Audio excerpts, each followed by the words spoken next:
Good evening mga idol, andito na naman tayo sa ating kusina at magluluto tayo ng isang simpleng gulay, puso, papaya at siyempre ating sitaw at yung ating gata na nakaready na mga idol. Ayan, bago natin umpisan mga idol, baka pwedeng makalambing naman sa inyo ng follow, like mga idol at share naman. Okay, ayan na at siyempre umpisan natin ang paggugulay ng ating puso. Ayan, at may sardinas pa nga mga idol.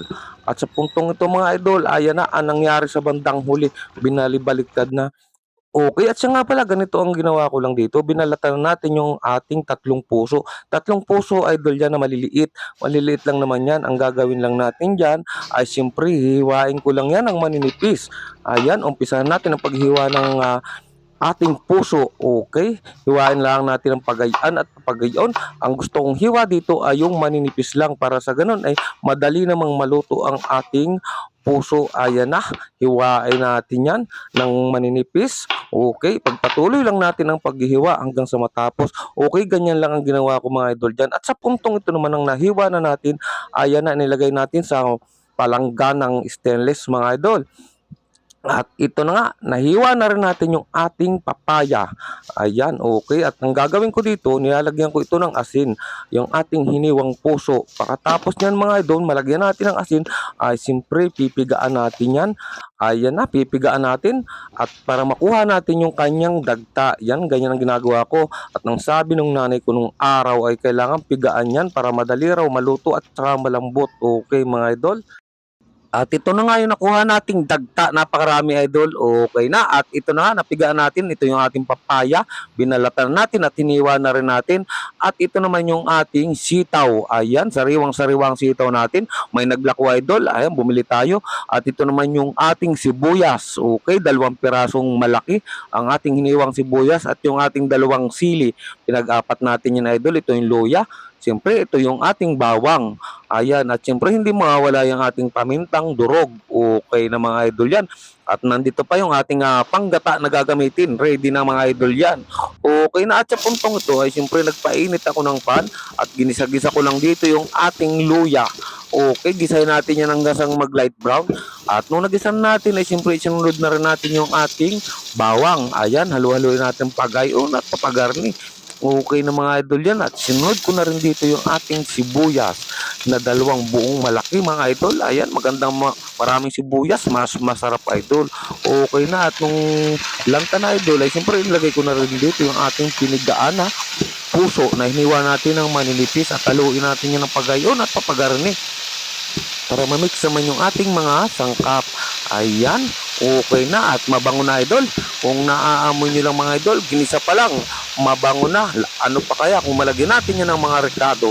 Okay na, at sa puntong ito ay siyempre lalagay ko na yung ating pamintang durog. Ayan, nilagay natin yung ating pamintang durog. At pagkatapos ng ating ilagay ay siyempre hinaluhalo natin yan at inilagay na rin natin yung ating pangalawang gata. Ayan, bumawas tayo doon. Pagkatapos dinagdagan natin ng kaunting tubig. Ayan, para sa ganun ay lumambot yung ating puso. Okay na.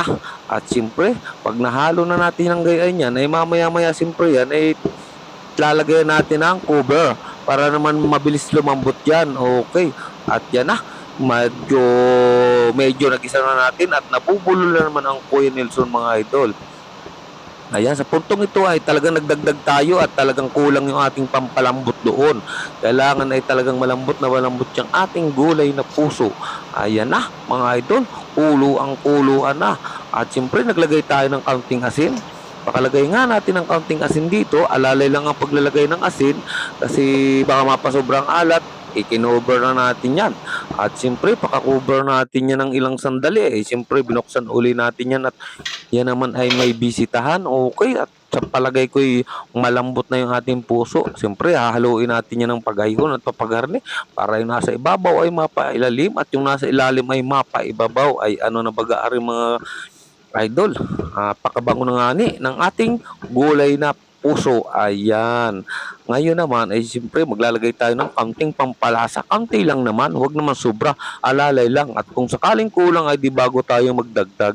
At nilagay ko na rin yung ating siling green. Ayan, hinati ko lang yung 2 siling green at napakahaba naman mga idol ng ating siling green na yan. Wala tayo idol ilalagay dito ng siling maanghang kasi ayaw nila ng anghang kasi baka hindi sila makakain at ikinover uli natin yan mga idol. Ayan. At okay, binisita uli natin yan sa pagkakataong ito. At inilagay ko na yung papaya nung alam na nating malambot na yung ating puso. Ay, yung papaya naman ay napakadali naman idol lumambot yan ng ating papaya. Okay. At medyo maingay nga lang idol dito sa aking tindahan. Dito ako nagbo-voice over mga idol. Ayan. Haluin natin pabagayon at mamay tatakpan uli natin yan para sa ganun ay lumambot yung ating gulay na papaya. Okay, ayan na. At naglagay tayo uli ng pampalasa dyan. Kaunti lang, alalay lang naman.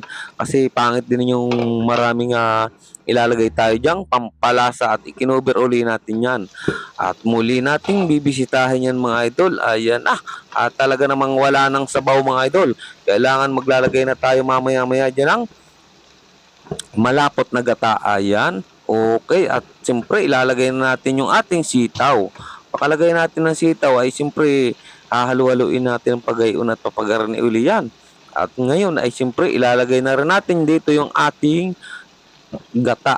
Ayan, para pag naluto yung ating gata, ay luto na rin yung ating sitaw. Ang ibig kong mangyari dito ay hindi naman maging overcook yung ating sitaw.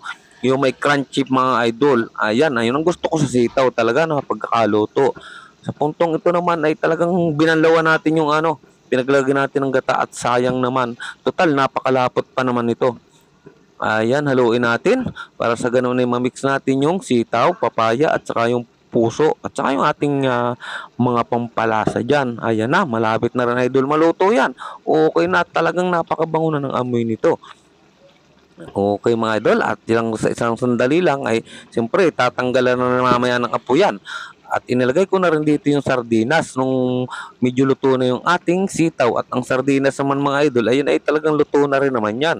Kaya kaunting pakulo lang ang gagawin natin dyan. Okay na, sinaid-said pa. At sayang nga naman mga idol pag hindi natin sinaid dyan. Halu-haluin natin, napakalapot idol kung mapapansin nyo talaga ng ating gulay na puso, papaya at sitaw. Ayan, with sardinas mga idol. Okay na, at malapit na nating tanggalan niya ang apoy. Ayan, thank you for watching mga idol at nagdagdag tayo ng patis dito. Okay, at pag may pagkakataon kayo mga idol na gusto nyo aking luto ay pakipalo naman na tayo mga idol niyan. Okay na. Ayan na, naglagay tayo ng kaunting suka. Sabi nga lang pampatibay mga idol yan ang buhay. Kung sakaling di natin yan mauubos. Ayan na mga idol, luto na ang ating gulay. Thank you for watching mga idol.